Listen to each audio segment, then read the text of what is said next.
The only thing that I see in the sky is the ceasefire violation, and what we are looking at are pictures of Udhampur right here, and there are some red spots that we can see, and these red spots clearly show that there is the Sasta drones that have come from Pakistan into India within 3 hours of what was the announcement by India of a ceasefire, not an agreement. Anand, want to correct you on that. The actual term used by Dr. Jaishankar, the External Affairs Minister, is an understanding. Now, you know, frankly, I belong to the school of where people call a spade, and diplomacy is something that actually escapes my understanding. But if I call a spade, understanding, agreement, these are words and you can play around them for 75 years and make no sense out of it. But Sohail said, if you're seeing these drones in the air, what does that mean? Have we actually frittered away our advantage? Have we been conned once again by Pakistan? Have we, as Anand Ranganathan puts it, been treated like schoolboys being called to a parent-teacher meeting by Trump? And in the end have no cards in our hands? And have we met all the objectives of Operation Sindoor that we set out to achieve? So let me tell you in quite unabashedly and with a certain level of harshness, this whole exercise has been a disaster to my mind. Okay, every military man will tell you that military operations end with only two things: mission and objectives. What was our mission and what was our objective? If our mission was to target terror camps, our objective was to eliminate those terror camps and tell the world that you're dealing with a rogue army and a rogue government. To tarnish all innocent civilians is silly. What have we done? We have agreed to a ceasefire brought upon us by Big Brother, the United States of America. Trump, being unhinged, has also issued a tweet as if suggesting that he has done it and he will take all the credit because we'll be too slow to respond. So I don't want to go to the past because history is a country with no citizens. Now what do? Navika, what you have said today, and please, I hope some of these chaps in the government, if they have even an iota of intelligence, are listening to what I'm about to say.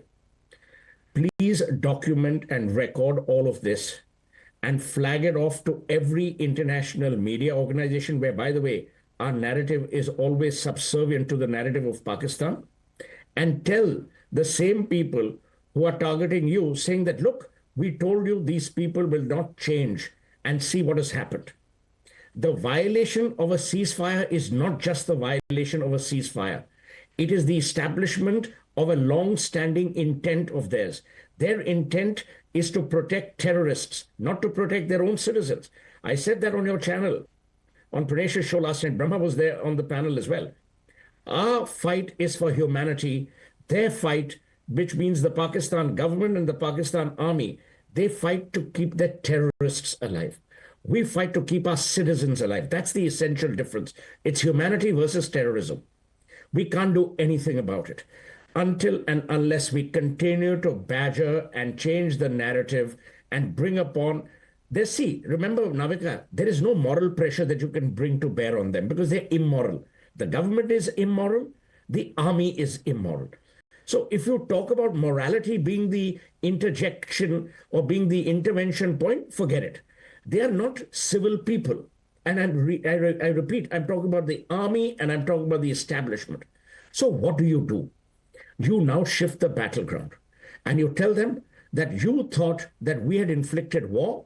Ours was not a war. Ours was to wipe out and eliminate terrorists who were harming our innocent citizens. Brahma talked about 26 widows thanks to what happened in Pahalgam. That's what we've got to do. We've got to flag off each of these incidents. The response that we will give them militarily, as Pankaj has said, is going to happen. But that will not take away, because here's what's happened, Navika, and this is an important point I wish to make. For some strange reason, there is now an equality over the last 4 days, as if India and Pakistan are both engaged in war. No. India has to tell the world that we are not engaged in war we're engaged in protecting humanity. Because one day this will also happen at other borders, as we have seen in the past. So I think the narrative needs to be recalibrated and reshaped. Number one. Number two, the Prime Minister must address the nation and tell us what happened and why it happened. We cannot be seen as a sissy country which has given in to, the shenanigans of the Oval Office. Because then, let me tell you what's going to happen. And Navika, it's not good or bad, but it will happen. Starting tonight, your so-called woke intellectuals, the so-called left liberals, the opposition will now start baying for the blood of Narendra Modi. Now, obviously, when Modi has taken this decision, that is going to happen, Suhail said, one way or another. But my worry is not that the opposition's got to do what it's got to do. My worry at the moment is that we have a full blackout in all parts of Rajasthan. We have the Jammu sector where 10 drones have been spotted. Vaishno Devi, there is a blackout. Once again, in Punjab and in Jammu and Kashmir, there are ceasefire violations as well as drone attacks that have happened. This happens within 3.5 hours of a ceasefire understanding, not agreement, but understanding. And this has become from an understanding into a misunderstanding in the shortest possible time. So, Pawan Verma, I want to ask you, you've been a diplomat, you've been a politician. How do you see this? Have we got ourselves with our backs to the wall? Neither have we exploited our military upper hand, and probably in diplomacy, somewhere or the other, we're looking a little on the back foot. I'm putting it mildly.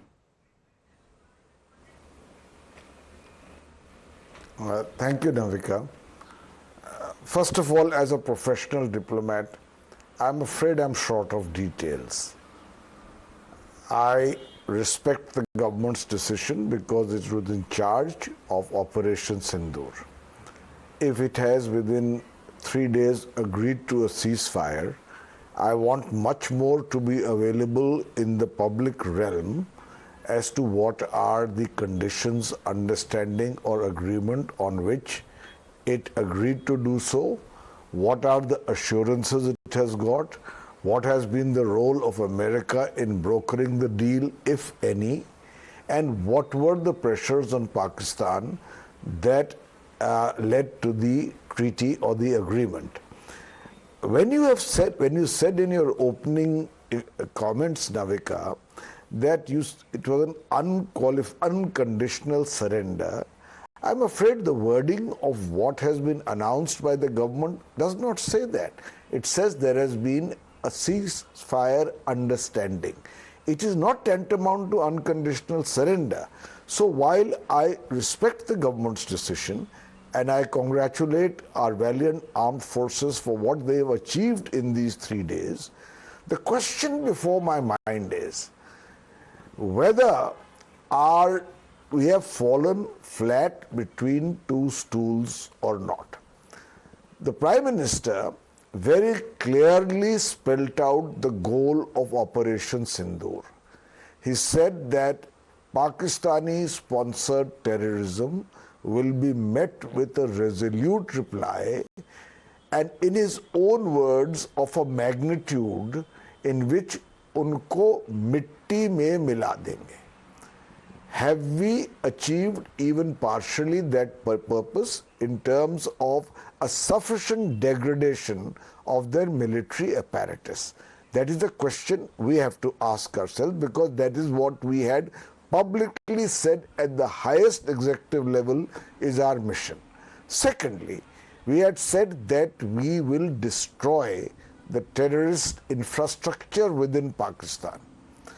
Have we achieved that? Although I believe and we know that several terrorist camps and bases have been hit and that there have been fatalities of terrorists. Have we done sufficiently to break the nexus between the government of Pakistan and the terrorist infrastructure directed against us, or have we not? Where are the 4 terrorists who perpetrated Pahalgam? Why have we not found them as yet? these are questions ordinary people will ask when a ceasefire comes in so quickly, when we seem to have the upper hand, it comes up so abruptly. So these are questions that we can ask the government while respecting its decision. Because one thing I want to make clear, an unstoppable, escalatorily spiraling war between two nuclear armed nations, especially when on the Pakistani side we don't know how much rationality operates, is not the best thing for us or for the world.